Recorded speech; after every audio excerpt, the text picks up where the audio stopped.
نحمدہ ونصلی علی رسولہ الکریم اما بعد فاعوذ باللہ من الشیطان الرجیم بسم اللہ الرحمن الرحیم الحمدللہ رب العالمین صدق اللہ العظیم۔ کل کائنات کا خالق اور مالک، پیدا کرنے والا، موت دینے والا، عزت دینے والا، زندگی بخشنے والا، بے جان سے جاندار کو نکالنے والا، جاندار سے بے جان نکالنے والا، یہ اللہ کی ذات ہے، اور اس نے اپنی اس ذات میں، صفات میں کسی دوسرے کو شریک نہیں کیا ہے۔ اور انسان کو چاہیے کہ وہ اپنی عاجزی اور انکساری سے اس کی نعمتوں کو استعمال کر کے اس کے آگے عاجزی اور انکساری اختیار کریں۔ اور یہ جان میری اپنی نہیں، اللہ کی دی ہوئی نعمت ہے اور اس کی امانت ہے۔ اب جس طرح کوئی کسی کے پاس امانت رکھواتا ہے تو وہ جب چاہے اپنی امانت کو واپس لے لے، اس لیے فرماتے ہیں کہ اس امانت کا اگر خیال کریں گے، اس امانت کا اگر لحاظ رکھیں گے تو اللہ تعالیٰ خوش ہوگا۔ میرے بندے نے میری امانت کا خیال کیا ہے، میری امانت کو ضائع نہیں کیا، بلکہ جس طرح میں نے کہا میری امانت کو اس طرح صرف کرتا رہا۔ اللہ نے کہا میرے آگے سجدہ کرو، اللہ نے کہا میرے آگے عاجزی انکساری اختیار کرو، تو اب اس امانت کو اس کام پہ لگا دو جس کام پہ وہ راضی ہوتا ہے۔ اس لیے میرے بزرگوں، میرے بھائیوں، یہ جتنے بھی انعامات نظر آتے ہیں یہ ساری کی ساری اللہ کی نعمتیں ہیں، اور اس نعمتوں کو استعمال کر کے اور اس کی اطاعت کے اندر اپنا وقت گزارنا ہے، اور اس جان جیسی امانت کو اس کے شکر میں لگاتے رہنا ہے۔ اب جس طرح آپ اندازہ لگاؤ، یہ روح میرے اندر میری اپنی نہیں، یہ اللہ کا امر ہے، جب چاہے گا لے لے گا، جب چاہے گا نکال لے گا۔ بلکہ ایک واقعہ لکھا ہے کہ ایک بادشاہ تھا، وہ اپنی بیوی سے بڑا پیار کرتا تھا، بڑی محبت کرتا تھا، اس کے بغیر کھانا نہیں کھاتا تھا، اس کے بغیر کہیں جاتا نہیں تھا۔ تو اچانک بیوی بیمار ہوئی اور بیوی کا انتقال ہو گیا۔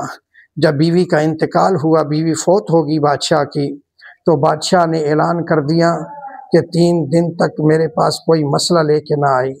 3 دن تک میرے پاس کوئی کیس لے کر نہ آئی، 3 دن تک میں کسی کا فیصلہ نہیں کروں گا۔ اس لیے کہ پہلے زمانے میں جو بادشاہ ہوتے تھے وہ جج بھی ہوتے تھے، وہ لوگوں کے فیصلے بھی خود کیا کرتے تھے۔ انصاف کا زمانہ تھا، انصاف کا ترازو تھا، وہ خود ہی عدالتیں لگاتے تھے، وہ خود ہی فیصلے کرتے تھے۔ وہی بادشاہ جو ہے وہ وقت کے امام بھی ہوتے تھے، مسجد و محراب کے وارث بھی ہوتے تھے، وہ خطیب و امام بھی ہوتے تھے، ساتھ جج بھی ہوتے تھے، ساتھ وکالت بھی کرتے تھے، اور ساتھ وہ بادشاہ کی کرسی پر بھی بیٹھے رہتے تھے، بادشاہت بھی کرتے تھے۔ تو جب اس بادشاہ کی بیوی فوت ہو گئی تو اس نے اعلان کرا دیا کہ میرے پاس کوئی 3 دن تک کوئی کیس لے کر میرے پاس نہ آئے، میں کوئی فیصلہ نہیں کروں گا، میں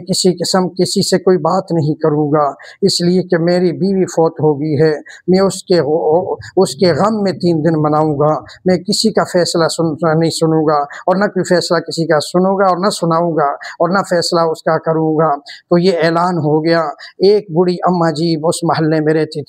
اس بستی میں رہتی تھی۔ اس اماں جی نے کہا اس بادشاہ کے پاس میرا ایک کام ہے، میں بادشاہ سے اپنا ایک فیصلہ کرانا چاہتی ہوں۔ اب وہ بوڑھی اماں اپنے گھر سے اٹھتی ہیں، بادشاہ کے دروازے پر آ کر دستک دیتی ہے، تو اندر سے نگہبان جو نگران تھا، جو چوکیدار تھا، جو باڈی گارڈ تھا، وہ دروازے کے پیچھے طرف کھڑا تھا۔ اس نے دروازہ کھولا، اس نے کہا بوڑھی اماں کیسے آنا ہوا؟ فرمایا کہ میرے ساتھ ایک مسئلہ پیش آ گیا ہے، میں بادشاہ کے پاس آئی ہوں، اپنا مقدمہ لے کر آئی ہوں، اپنا فیصلہ لے کر کرانے آئی ہوں، ایک کیس لے کر آئی ہوں، اپنی ایک بات لے کر آئی ہوں، تاکہ بادشاہ فیصلہ کرے کہ میں نے کیا کرنا ہے۔ تو اس نگران نے کہا کہ بادشاہ نے تو اعلان کیا ہوا ہے کہ میں 3 دن تک کسی کا فیصلہ نہیں کروں گا، میں 3 دن کسی کا سوال نہیں سنوں گا۔ اس بوڑھی اماں نے کہا پھر بادشاہ سے کہہ دو کہ میں بھی ضدی ہوں، پھر میں تیری چوکھٹ پہ بیٹھی رہوں گی، میں تیرے دروازے پر بیٹھی رہوں گی، جب تک میں بادشاہ کو اپنی بات سنا نہ دوں،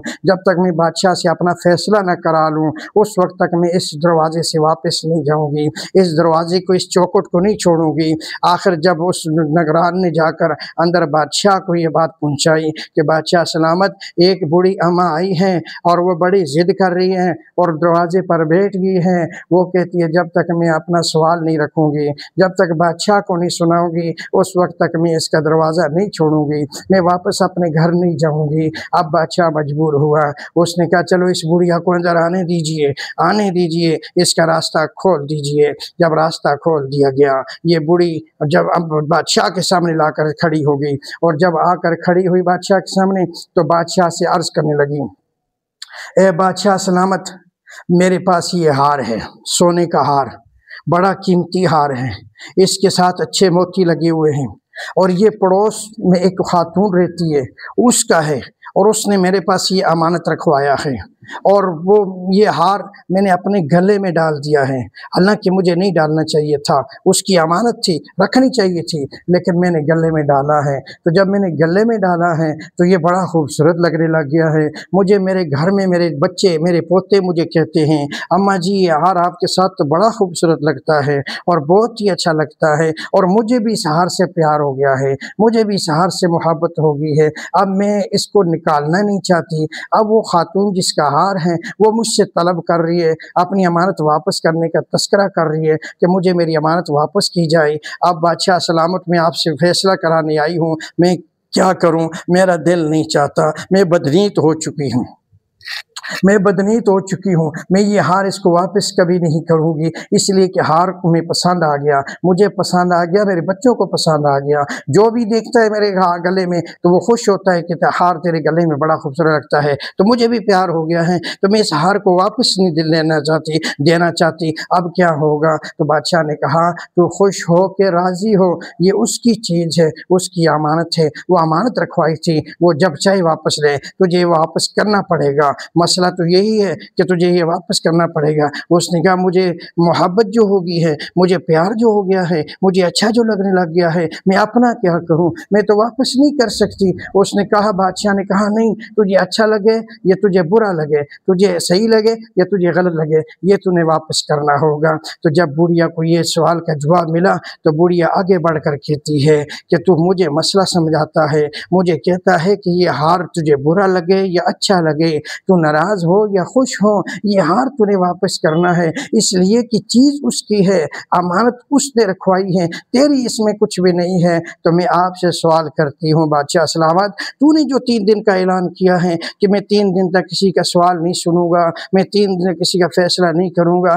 اب جو بیوی تیری تھی کیا وہ تیری تھی یا رب کی امانت تھی، یا رب کے دی ہوئی اس کے اندر روح تھی یا اللہ کی امانت تھی؟ تو بادشاہ کو بات سمجھ آ گئی، اس کی عقل ٹھکانے آ گئی۔ بادشاہ نے کہا واقعی بات تو یہی ہے، وہ تو اللہ کی امانت تھی، تو اللہ نے اپنی امانت لے لی۔ تو اس بڑھیا نے کہا، اے بادشاہ سلامت، جب اللہ نے اپنی امانت واپس لے لی تو 3 دن سوگ کا اعلان کر دیتا ہے، اور تو کہتے ہیں 3 دن تک میں سوال نہیں پوچھوں گا، سوال نہیں سنوں گا، فیصلہ نہیں کروں گا، حالانکہ وہ تو اللہ کی امانت تھی۔ تو جس طرح ہار اس عورت کو میں نے واپس کرنا ہے، اسی طرح یہ تیری بیوی بھی اللہ نے لے لی ہے، تو اللہ کی امانت تھی، تو جب اللہ نے اپنی امانت لے لی ہے تو تو کیوں یہ اعلان کر بیٹھا ہے؟ تو بادشاہ کی عقل ٹھکانے آ گئی، اس نے کہا میں نے غلط کیا ہے، اس لیے مجھے معاف کیجئے گا، اللہ کی امانت تھی، اللہ نے واپس لے لی۔ اس لیے میرے بزرگوں، میرے بھائیوں، سمجھانے کا مقصد یہ ہے کہ یہ جان میری اپنی نہیں ہے، یہ اللہ کی دی ہوئی امانت ہے، یہ جان میری اپنی نہیں ہے،